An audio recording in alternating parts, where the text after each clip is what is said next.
So, you want to go to space. Wonderful, but how are you going to stay safe? If you hadn't noticed, there's no air in space. In fact, there's no air pressure. So what happens if we remove air pressure to all those bubbles of gases in our lungs and in our blood vessels? Well, they'll all swell, and I'll show you this using this vacuum saver.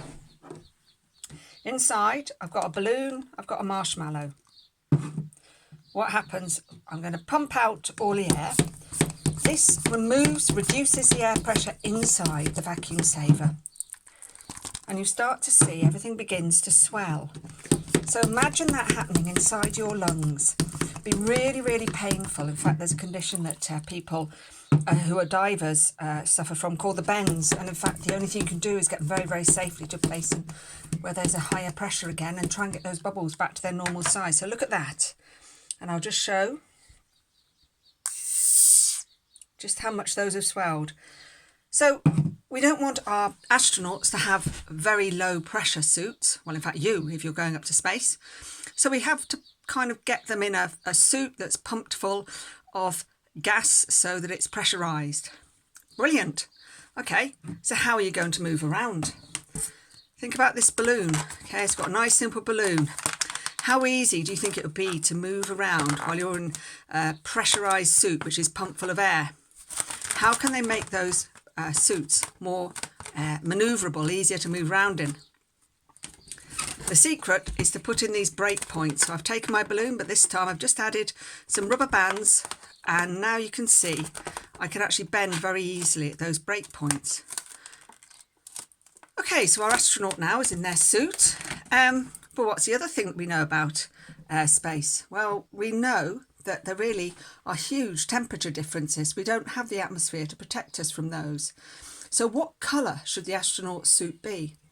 What I've got here, I've got two pieces of foam, one black and one white. And I've got this this temperature changing thermochromic paper. So when it changes temperature or heats up, you can see how my fingerprints have made it change colour.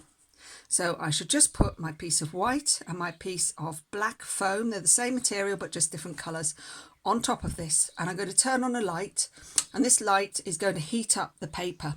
And you can probably already see that under there we're starting to heat up already. So let's push this underneath a little bit more. And after a minute, well, maybe not as long as a minute, but after a little while, I'll just turn the light off and let's see if we can compare any colour differences underneath. I think that's probably about now. Turn that off, take this away. And as you can see, it's changed colour much more underneath the black piece of foam compared with the white foam. The white was able to reflect some of that light and that heat. And so we are left with our astronaut being in a much more controlled temperature. Brilliant. Now let's think about how our astronaut might be able to see. So this time I've got a different piece of equipment. Out in space, we can see in the light, but there's another type of radiation, ultraviolet radiation. And this radiation helps us, well, it actually makes vitamin D when we're on our skin, when we're in sunlight. But it also can cause cancer, it can cause cataract, so it's not great. I've got these beads. Now these beads, they're on a piece of thread. They're white at the moment. When I put them underneath my lamp, and turn my lamp on, just leave this under the lamp. So this is ultraviolet light.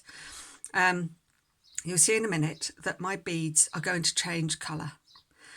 And so this is quite a useful way to measure how much ultraviolet light is reaching the beads. So the beads that change colour the most, they're going to have absorbed most of this ultraviolet light. So can you see? These are now coloured, they're sort of purple and sort of greeny coloured. So let's try an experiment then. I've now got three sets of beads. Cover one with a yellow visor, one with a blue visor, and I'm going to leave the other one uncovered.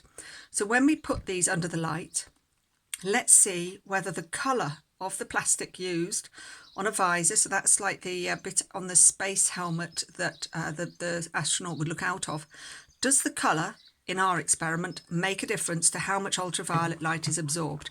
There, now you can see probably the glowing taking place a lot better.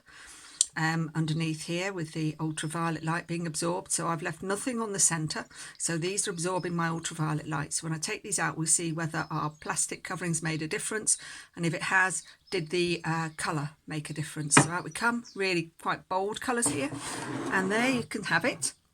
The colour there in the middle, a very strong change in colour. Having the yellow plastic did make a difference. Not a huge difference, but it certainly did sort of help. But having that dark blue seemed to absorb a lot of the ultraviolet. Now, these aren't specialist plastics. They are just coloured plastics, but it's just a way to do a simple experiment to compare how much ultraviolet light's reaching our astronauts' eyes. So, good luck with your mission in space. I think you've got an awful lot of training to do, though.